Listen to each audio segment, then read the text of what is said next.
Attention, fellow wedding photographers and fellow wannabe wedding photographers. Tell me if this sounds like you. You're scared of missing key moments on wedding days. You feel pressured to create photos that are quote unquote Pinterest perfect and Instagram worthy.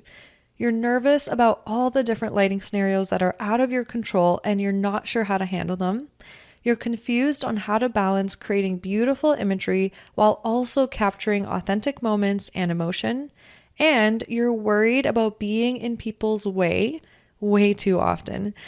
If you're like, hells yeah, Sara, you read my mind, then I'm here all excited and bushy-tailed, yes, I had to throw in the squirrel reference, to let you know that I've created something for you that will help you become a confident wedding day storyteller in just 2 weeks.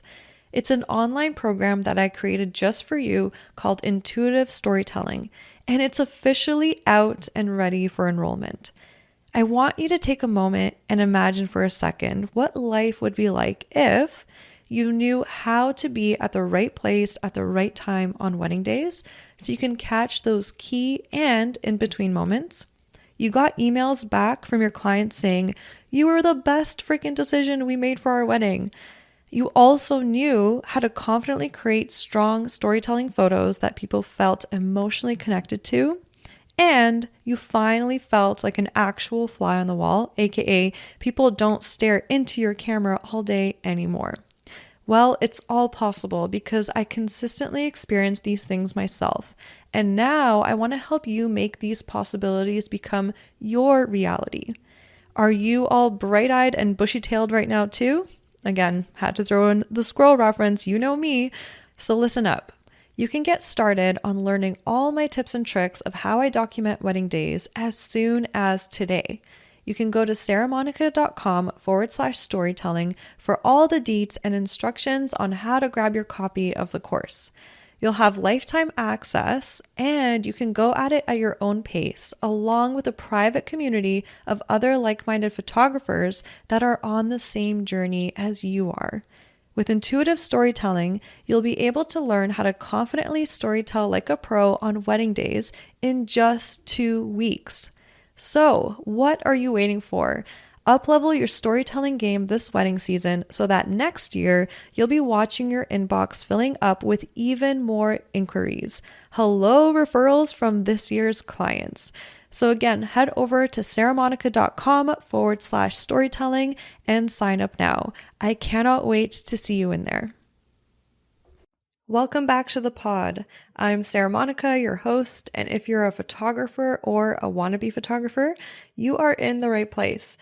This episode comes to you directly from the Shine and Thrive photography community on Facebook, where I go live every single Wednesday at 1 p.m. Eastern Standard Time to answer my Shine and Thrivers questions.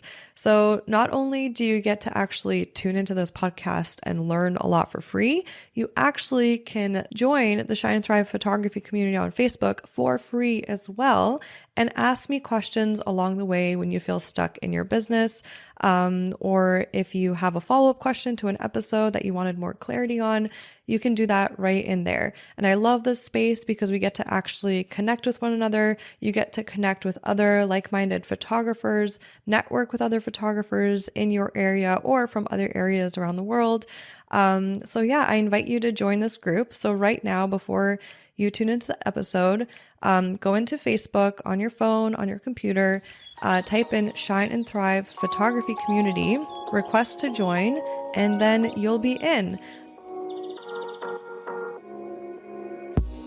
When I first started my wedding photography business back in 2011, I made just $5,000 in my business.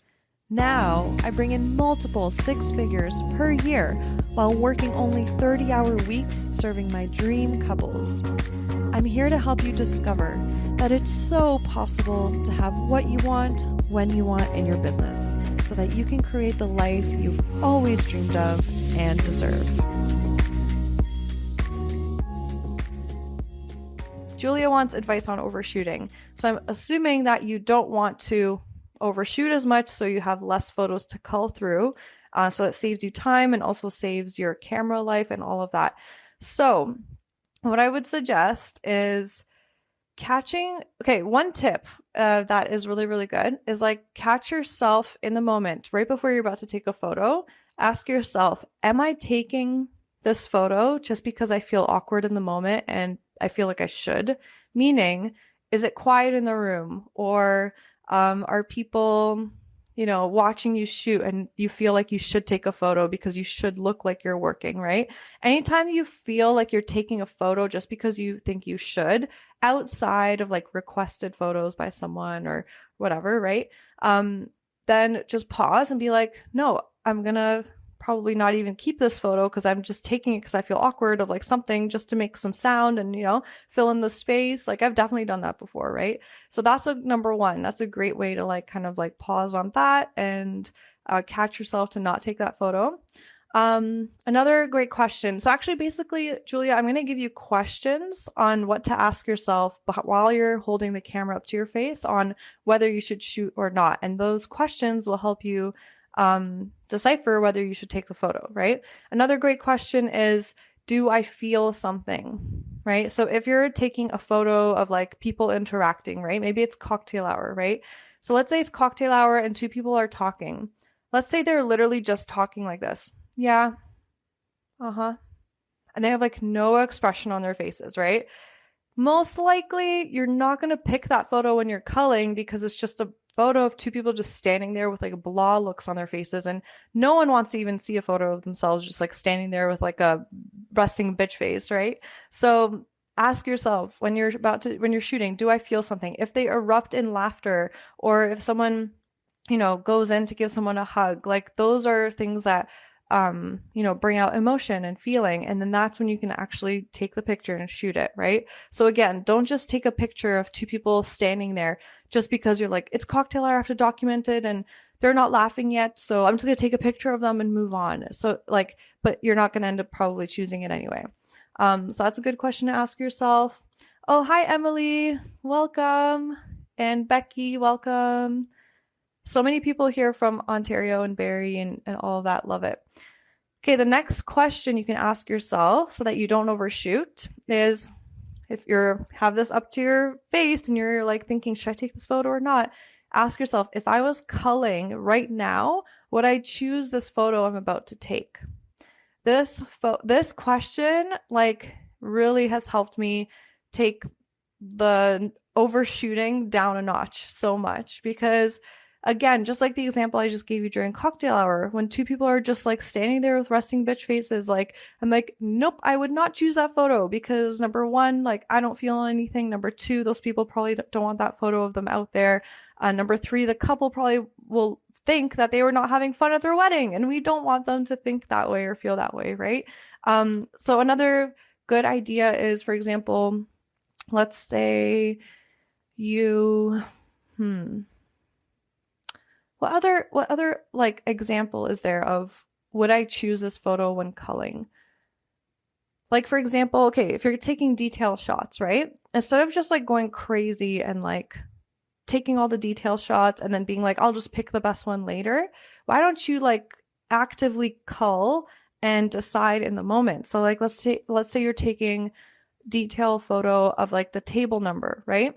Then when you're looking through the viewfinder, kind of be like, set it up how you want it and be like, yeah, you know what? I'd be proud of that photo. I would choose it. Take like a horizontal shot of it and then switch to vertical and be like, yeah, let me just have a vertical option and then shoot it. And then if you're like, go over to another table and you pick another table number and you're just like, the background on the other one was better, the lighting on the other one was better, you can ask yourself, if I was culling right now, would I choose this photo, or do I feel like I already have the best detail photo of that table number? You know what I mean? So that's kind of how you can think through it.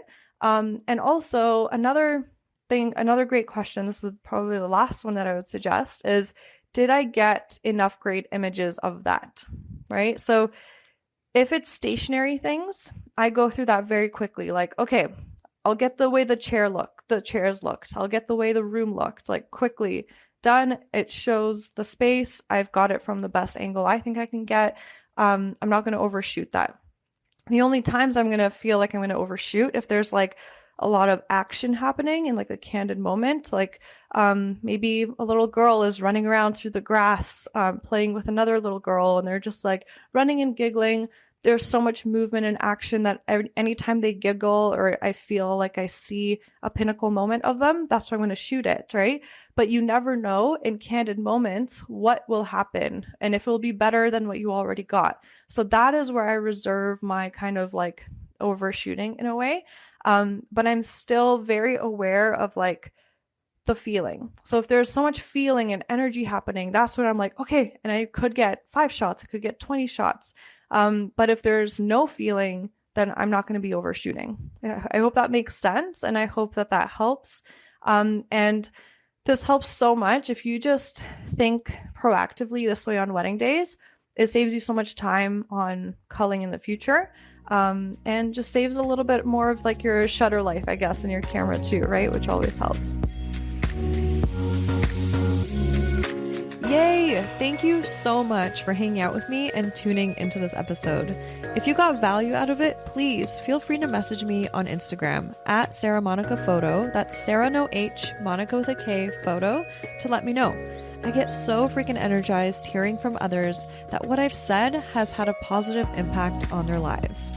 Also, make sure to hit subscribe to the Shine and Thrive podcast to never miss an episode. I'm so grateful for you, and I'm sending you all the productive vibes your way so you have the best week ever.